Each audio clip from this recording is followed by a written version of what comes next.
So Zoom is one of those applications that you can use to video conference either for work or for your school, or you might even be using Zoom to communicate with your family and friends. Zoom is one of those applications that's very flexible and it's very powerful as well.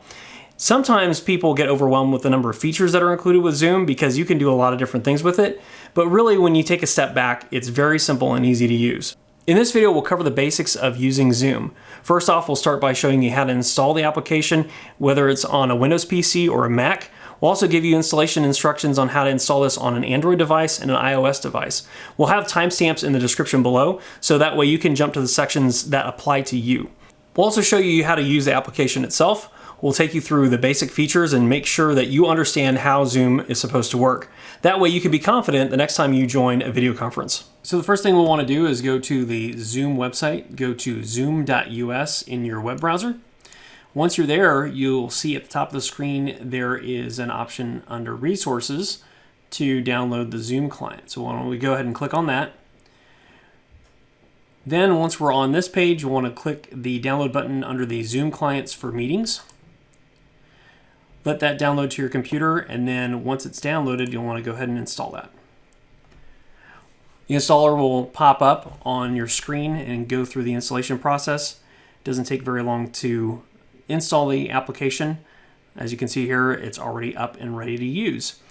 So next what you'll want to do is click on the Sign Up It's Free button on the Zoom website, and then enter your email address and click the Sign Up button.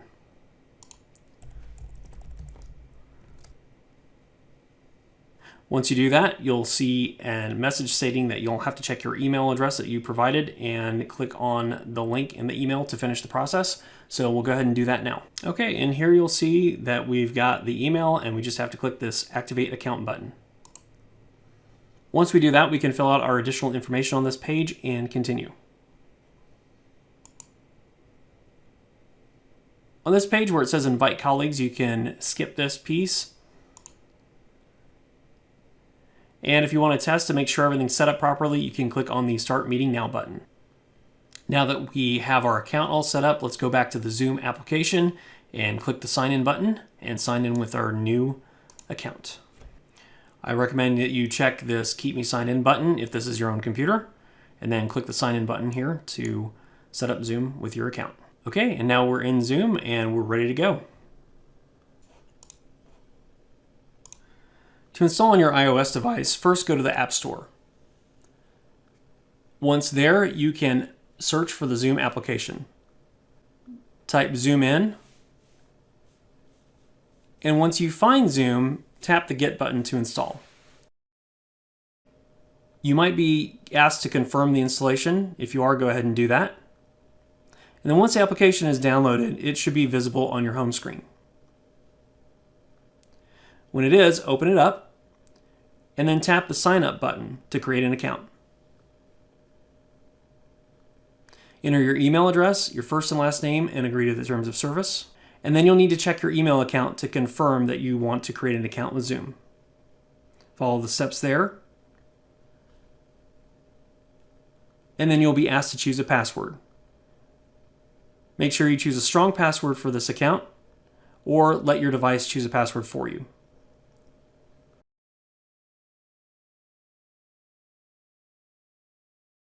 You'll be asked if you want to invite people. You can skip this step. And once you do that, you can confirm your account is working by clicking Start Meeting Now. Before you do that though, go into Zoom and sign in with your new account. You can then agree to the different prompts, and then your account is set up and ready to go. To install Zoom on your Android device, open up the Play Store. Then, once you're there, type in Zoom to search for the app.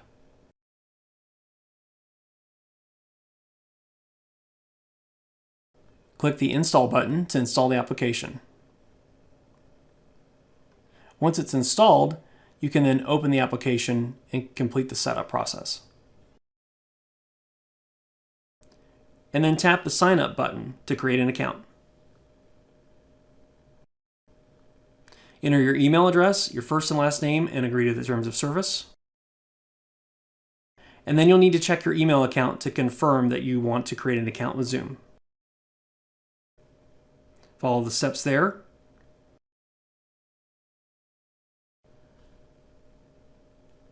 And then you'll be asked to choose a password. Make sure you choose a strong password for this account, or let your device choose a password for you.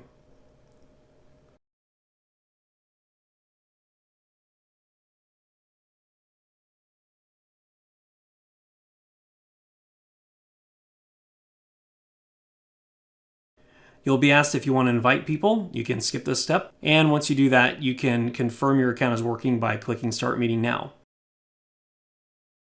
Before you do that, though, go into Zoom and sign in with your new account.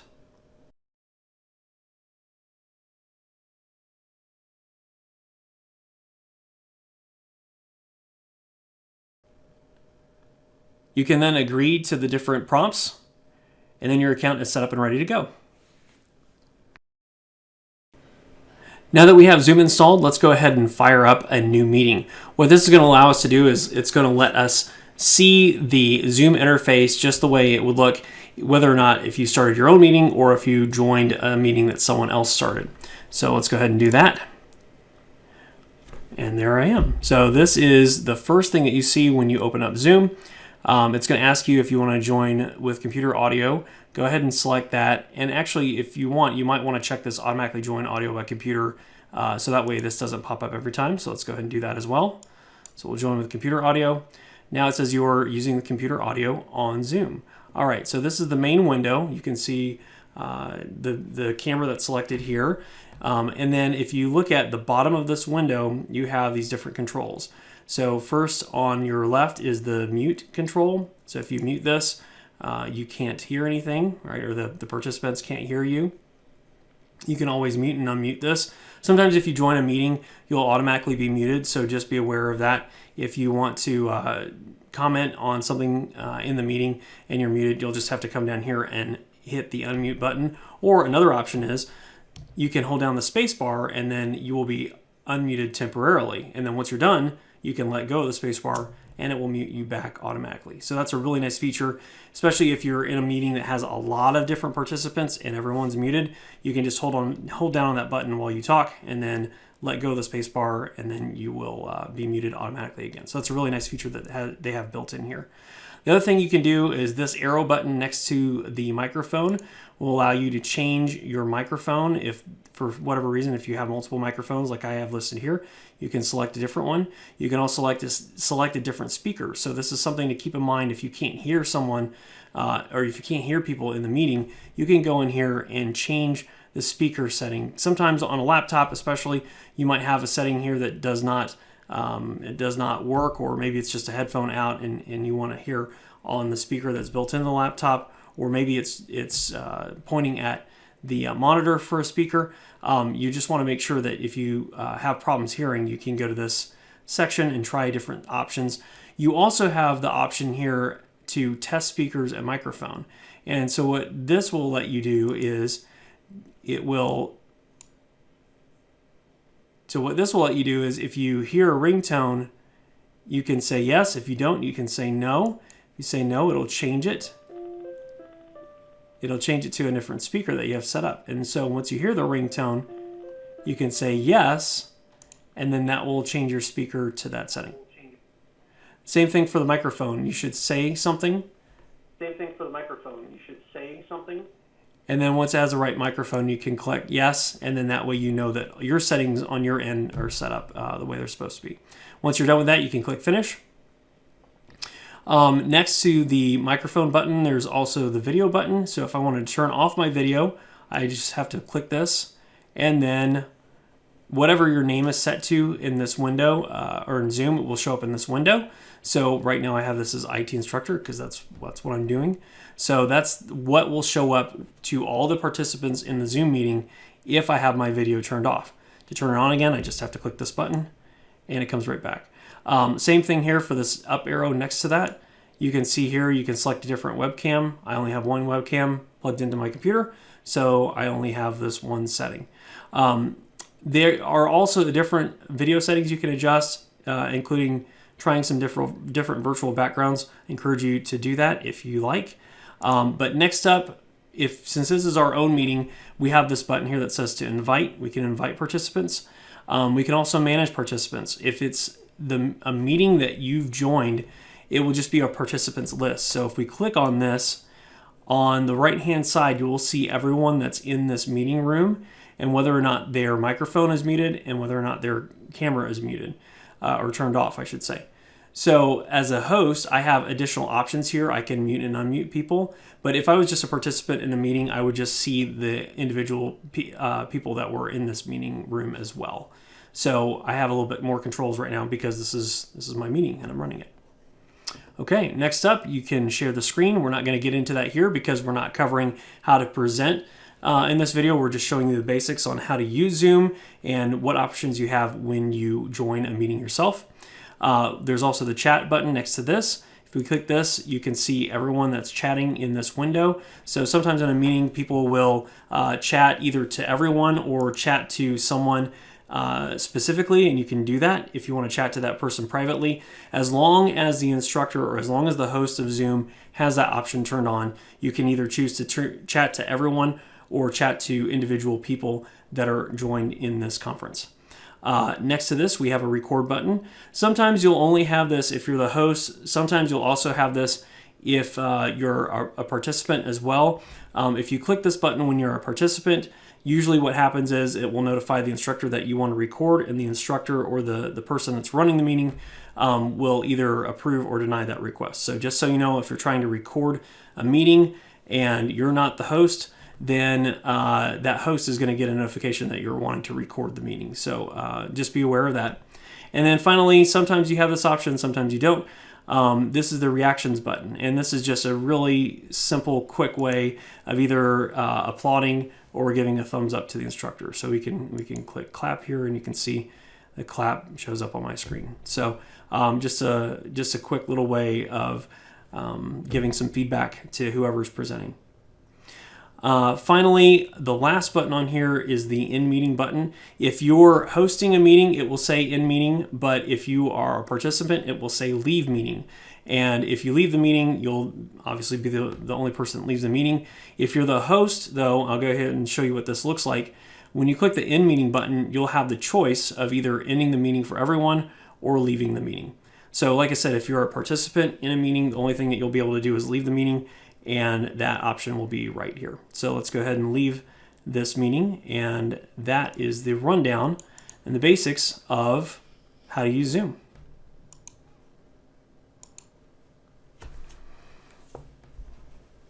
All right, so we're back here at the main window.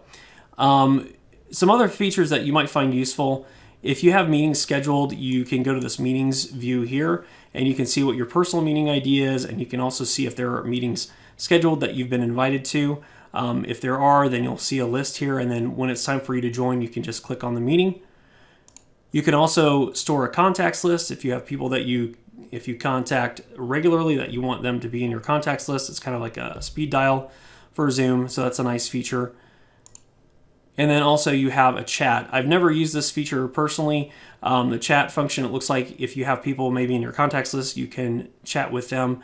But typically the way I use this is I only use the chat feature when I'm actually in a meeting. Another option you have is this button on the upper right hand corner. If you click on this, you can set your availability. If you want to show everyone that you're friends with, that you're connected with, that you're away, you can change that here, or if you want to set that to do not disturb. Again, if you're just using Zoom as this basic functionality, you probably aren't going to need these features. You can change your picture here, and you can do different things, check for updates, and sign out if you like.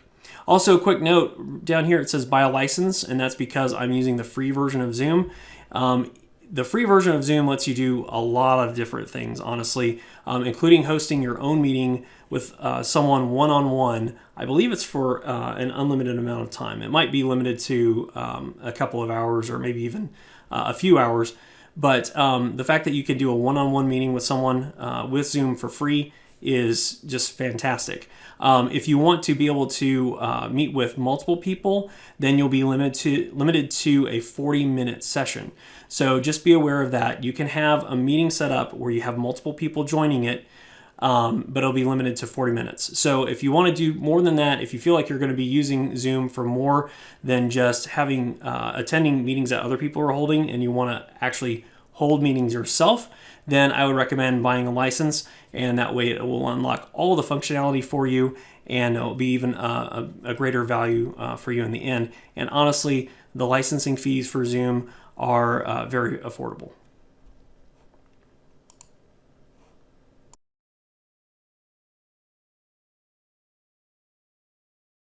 Now we'll demonstrate how Zoom works on an iOS or an Android device. So first off, we'll do the same thing that we did with the Windows settings, which is start a new meeting. So that way we can see how this looks. And once connected, you can see me here. Hopefully you can see me here. It might be a little bit choppy because of the way I'm recording this. So first of all, I'm going to click the call using internet audio option. So that connects me to the meeting audio. I'm going to go ahead and stop my video because it's choppy on the recorder itself. If you're connecting in normally with Zoom, it's not going to be choppy like this unless you have a really bad connection. So I'm going to stop the video now. All right, so this is what the screen looks like when no video is displaying. And if I don't touch the screen, the settings disappear. In order to bring those back, all I have to do is tap on the screen, and then the settings reappear again. And so in order to change the audio settings, on the upper left-hand side, I have a microphone setting. It looks a little bit different because of how I'm broadcasting this to my computer to record. You'll see an option there on the upper left-hand side to either have the audio play through your device or to mute it. To the left-hand side on the lower section, you can mute and unmute your microphone. You can start and stop your video. You can share content if you want to host from this screen. However, I don't know that I would recommend starting a meeting from a tablet or a phone. I think it's best suited if you use a laptop or a desktop for this case. Also, and I'm sorry this keeps disappearing just because of the way it works, you can see the participants list, and this looks a little bit different here than it would if you were on a computer, just because there's not enough real estate on the screen for you to be able to see everything all at the same time. So here you can chat, you can invite people, you can mute everyone or unmute everyone if you're a host. We'll go ahead and close that, and then we'll click the More option, and you can see here we can give praise or give a thumbs up to the instructor. We can start chat, and since we are running this meeting ourselves, we have these other meeting settings that we won't get into here because this is just covering the basics of using Zoom. All right, so we'll cancel out of this. But one thing also I want to make sure you're aware of is if you swipe to the right, so basically if you swipe over to the right, the mobile version of Zoom gives you a pretty neat feature. So if you're paying attention or you're participating in a Zoom meeting from a car, you can put it in this mode. It automatically mutes your microphone. It automatically turns off your video. And if you need to speak to contribute to the conversation, all you have to do is tap the tap to speak button. You can talk. When you're done talking, you can then hit the done speaking button and it will turn that off. So it says it's a safe driving mode. I don't know that I would say it's completely safe because you still have to kind of pay attention to what's going on if you want to speak. I will say though that if you're wanting to just listen into a meeting, this is a pretty nice feature, so that way you don't have to, you can be sure that you're not distracted by seeing yourself or making sure that your microphone is muted, because if you're in this mode, it's always going to be muted. Okay, going back to this, the main screen, we just swipe to the left and we pulled everything back up. And what we'll do here is we'll go ahead and end this meeting. Tap that, tap end this meeting.